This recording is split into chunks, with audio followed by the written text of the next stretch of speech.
Falar do Zeta é chover no molhado, é sempre assim. Falar do Zeta é chover no molhado. Outra habilidade. O papel da justiça como instituição na organização das sociedades.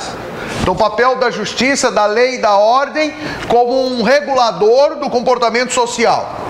Tá? Então, olha lá, no primeiro quadro nós temos uma charge. Puxa, depois da independência, nossa vida melhorou um bocado. Aparentemente, quem é essa população aí? Negra. Depois da independência, qual é a relação do Estado, no contexto de lei, justiça e de ordem, em relação ao negro? Muda alguma coisa? Então, vamos pensar assim, ó. Vamos pensar assim. Brasil colônia.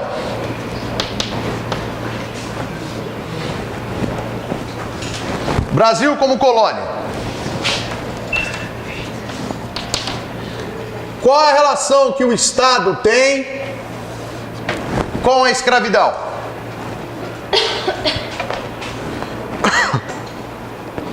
Ou seja, no Brasil colônia, estou afirmando para vocês que existe escravidão. Qual é a relação que o Estado tem com o escravo? É uma relação de igualdade? Eu sou branco, o cidadão que está do meu lado aqui é negro. Estão olhando para ele.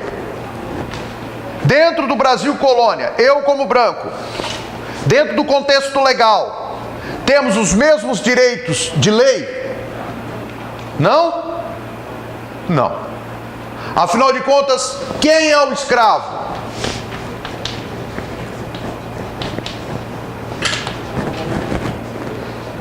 Não é um produto? Vamos deixar os milindres de lado. O negro não é um produto? Ele não é um produto rentável para o Estado metropolitano? O tráfico negreiro não é uma atividade rentável? Afinal de contas, como eu obtenho esse escravo na África?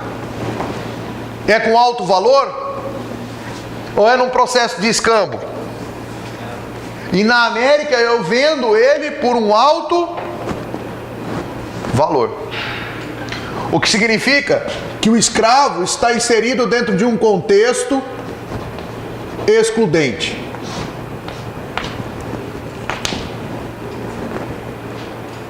Aí vem o primeiro reinado. No primeiro reinado, há escravidão?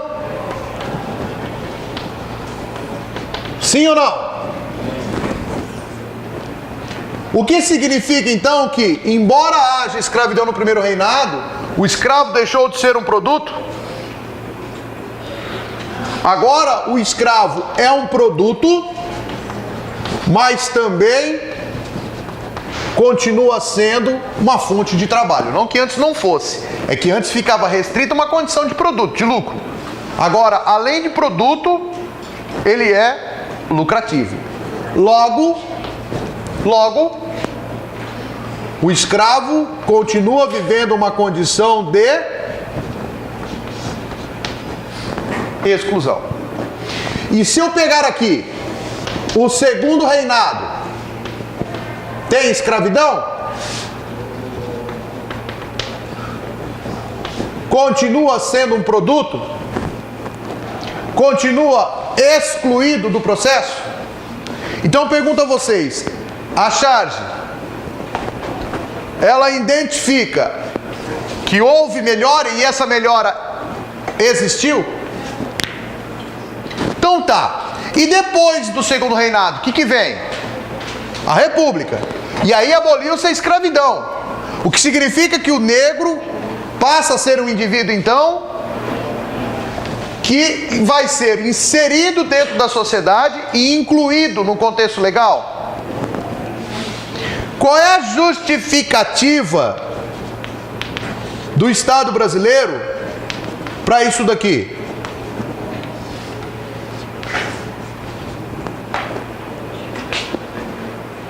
a história de exclusão do negro. Significa que mesmo que haja república, o negro não está incluso. Onde o preconceito é mais intenso, o racismo é mais intenso em relação ao negro? No Brasil ou nos Estados Unidos? Ou vou formular diferente a pergunta. Onde o racismo é mais difícil de ser combatido? No Brasil ou nos Estados Unidos? No Brasil. Embora nos Estados Unidos haja essa condição racista muito intensa, lá ele é externo. Então ele é facilmente repreendido. No Brasil não, ele fica incultado. Ele fica incultado em virtude de algumas aceitações que nós temos e, de certa forma, de algumas tolerâncias que nós temos. Por exemplo, eu posso chegar para o meu amigo que é negro e falar para ele: seu negão, vamos bater uma bola? Então isso existe uma aceitação. Nos Estados Unidos eles não são negros, eles são afrodescendentes. Sim, eles são negros, mas arraigou a condição da histórica da África, ou melhor, afro-americanos. Embora também eles sejam americanos. A justiça é mais rígida. Entendido? E ali, naquele segundo momento, naquela segunda charge, é a imagem que Dom Pedro I constrói em relação ao poder dele. Quando ele fala assim, quando a jornalista pergunta: quais são os limites dos seus poderes? Deus, talvez. Por que Deus, talvez? Isso representa que imagem de poder? Do absolutismo do imperador. Representado através de qual poder? Do poder moderador. Ok? Olha lá que bacana, dentro do contexto de lei. Todo brasileiro tem direito à moradia. Olha o que a mocinha fala para ele. Agora lê aquele pedaço bonito que fala de comida e saúde. Que fala, né, no artigo 5º, todo indivíduo tem direito a alimentação, moradia, saúde, fornecida pelo Estado. Que vai muito ao encontro daquilo que eu falei para vocês da Índia novamente. Na Índia todos são iguais perante a lei. Não são? Mas coitado daquele que nasce como Dalit, não é? Que não pode ser nem tocado. Se a sombra dele passar por um Brahmari, ele está amaldiçoado. Ele vai nascer na próxima vida Dalit. Ele foi para o inferno. Certo? Então, na verdade, muitas vezes o que está na lei não necessariamente é real. O que é de justiça nem sempre de fato é cumprida. Ok? Vamos lá, vamos fazer juntos. O ser senhor do engenho é título que muitos aspiram, porque traz consigo o ser servido, obedecido, respeitado por muitos. Ou seja, quem é o senhor do engenho? É um símbolo do poder local. Correto? O que significa que o processo de lei, que o cumprimento da lei, que a configuração da lei depende desse indivíduo que exerce esse poder local. Tá certo? Então, essa frase de João Antônio Andreoni, conhecido como Antonil, escrita em seu livro Cultura e Opulência do Brasil, por suas drogas em Minas, refere-se aos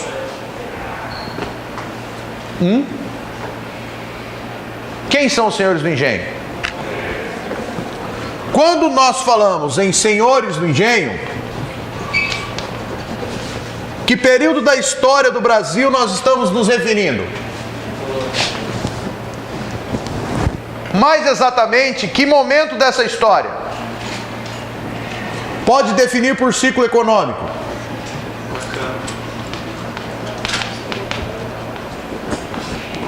Onde a cana é produzida? Onde?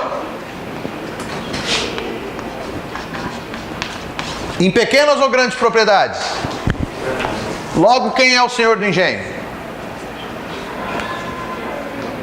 Um grande proprietário de terra. Beleza? Falar do Zeta é chover no molhado, é sempre assim. Falar do Zeta é chover no molhado.